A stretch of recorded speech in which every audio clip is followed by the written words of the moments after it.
The story begins inside a house where a group of criminals is busy selling drugs. Suddenly, a masked man storms in with a gun and grabs all the cash lying around. He tries to escape, but the moment he steps outside, the police surround him from every direction. The police were waiting outside like they ordered him on Amazon Prime. He's arrested on the spot and thrown into jail, but the cops are about to uncover something big. During the investigation, the officers find out that this masked man is Savage, a former Special Forces soldier. He once fought bravely in Iraq and Afghanistan, earning several medals for his service. But life took a dark turn. Savage has a young daughter suffering from lung cancer, and he no longer has enough money to pay for her treatment. When the police commissioner learns about Savage's past and asks why he robbed a drug house, Savage answers quietly, saying that when soldiers are needed, the country treats them like heroes. But once they retire, nobody cares if they live or die. His daughter is dying, and he has nothing left. Hearing this, the commissioner comes up with a plan, and suddenly, Savage gets an offer that could change everything. He explains that a prison warden named Lucas is running illegal activities inside his jail. Lucas forces prisoners to fight underground matches, broadcasts the fights online, and makes piles of money. He also runs a drug racket inside the prison, but the police have no solid evidence to arrest him. So the commissioner wants Savage to go inside that jail as an undercover inmate and gather proof against Lucas. At first, Savage refuses, but when the commissioner promises that the government will pay for his daughter's treatment, he finally agrees. When the government says we'll help you, you already know something shady is coming. The next day, Savage is transported to the prison. A strict guard named Killian welcomes the new inmates and explains the prison rules. After a quick checkup, a doctor implants a small chip in Savage's neck, a GPS tracker. Later, when Savage reaches his cell, he finds a hidden phone the commissioner left for him. It's the only tool he has to collect evidence. That evening in the mess hall, a prisoner named James tries to pick a fight with Savage for no reason, but Savage completely ignores him and walks away. He goes to the prison yard, where another inmate, Tony, tries recruiting him into his gang. Savage refuses again and keeps to himself, but trouble finds him anyway. That night, James and his gang break into Savage's cell and attack him. Just when things get dangerous, a prisoner named Bonus steps in and helps him fight back. The guards arrive and drag everyone into a dark punishment room. Later, the warden calls James into his office and treats him well for causing chaos. But when Savage arrives, the warden surprises him. Instead of punishing him, he talks about the illegal fighting ring inside the prison. He already knows Savage is ex-Special Forces, and he wants him to fight. If Savage can defeat the prison's strongest fighter, the warden promises to set him free. Savage agrees, not for freedom, but because this is the perfect chance to expose everything. He's given a fighting suit and moved to a new room, where Bonus is already staying. The two quickly become friends. Savage sneaks into the bathroom, messages the commissioner, and sends proof of the underground fights. Meanwhile, Bonus warns Savage about Tony, the undefeated prison champion. That night, the fights begin inside a brutal underground arena called the Dungeon, where there are no rules.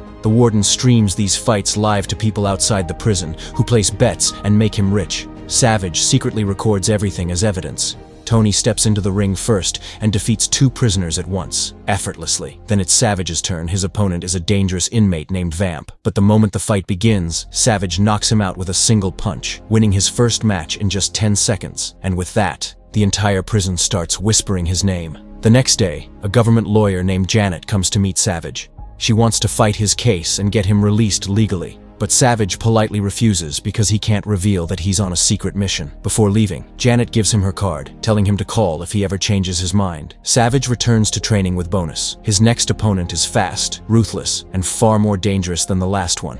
Savage prepares carefully, knowing that every fight inside the dungeon brings him one step closer to exposing the warden. Days pass, and the next fight finally arrives.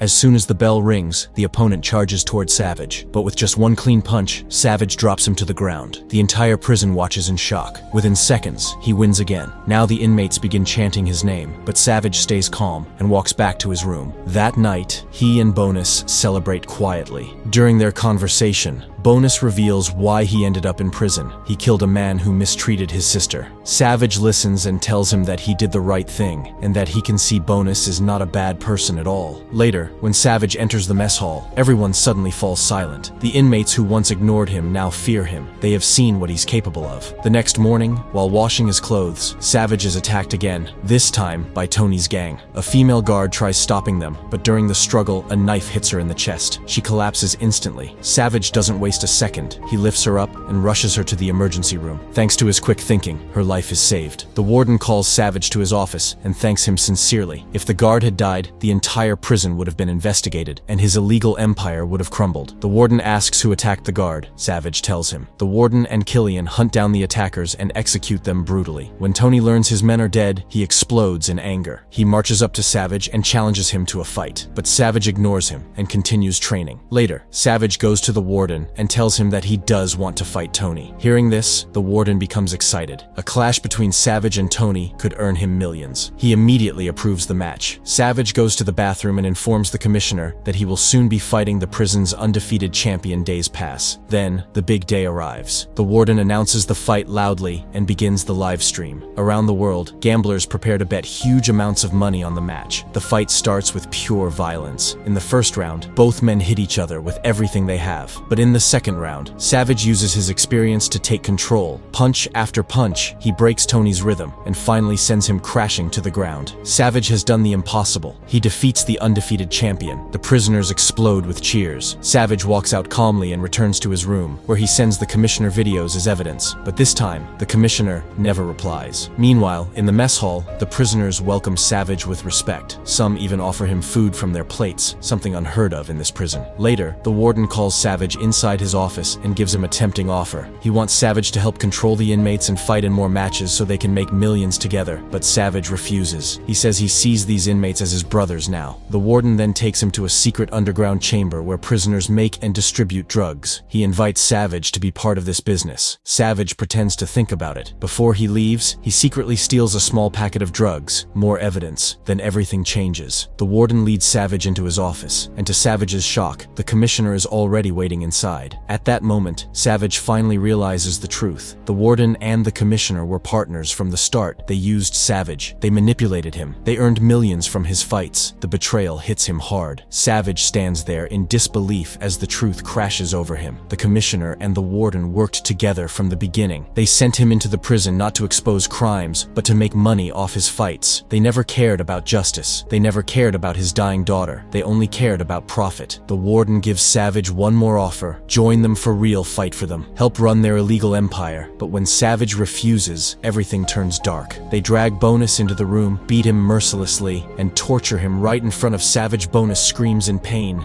and Savage realizes he has no choice anymore. To save his friend's life, he must accept one final fight. Back in their room, Savage and Bonus sit together quietly. They promise each other that this ends only one way, by exposing the warden and the commissioner and making sure they both fall. Savage calls Janet, the government lawyer, and tells her everything. The illegal fights, the drugs, the torture, the corruption. He gives all the evidence to her on a memory card and asks her to act fast. Then he convinces the inmates to stand with him. He fills their hearts with anger toward the warden and gives them something they haven't felt in years: hope. Days pass. The tension builds, and soon, the day of the grand championship arrives. The warden from another prison arrives with his own undefeated fighter, Shaka, a mountain of a man known for ending fights brutally. Both wardens place huge bets on their fighters. Millions are at stake. Cameras are set. The final live stream begins. The bell rings. Shaka charges forward, throwing heavy punches. Savage tries to defend, but Shaka overpowers him in the first round. Every blow shakes him. Every hit feels like it could end the fight, but Savage refuses to fall. He can't. Too much depends on him. As the second round begins, Shaka rushes toward him again. This time, Savage is ready. He quickly pulls out the drugs he stole earlier and throws them straight into Shaka's eyes. The giant roars in pain, blinded and furious, and that's the moment Savage strikes. He unloads every bit of strength he has, punching Shaka again and again, forcing him back until the giant finally collapses on the floor. The undefeated monster is down, and the inmates know what that means. Savage raises his hand. It's the signal. Within seconds, every inmate watching begins to riot. Chaos explodes through the prison. Doors slam open. Guards are overwhelmed. The prisoners take control. Nothing can stop the storm now. Meanwhile, Janet has delivered all the evidence to the government. A full military paramilitary unit storms the prison. Soldiers move room to room, arresting guards, securing hallways, and shutting down the warden's operation for good. The warden tries to escape, running through back corridors, terrified, but at the last moment, Savage steps out of the shadows, blocking his path. The warden fires wildly, but Savage's bulletproof suit saves him. Then Bonus arrives too, filled with anger, and together they beat the warden mercilessly until soldiers drag him away in handcuffs. The nightmare is finally over. Janet arrives and announces the truth. The evidence came from Savage. Because of his bravery, the government clears every charge against him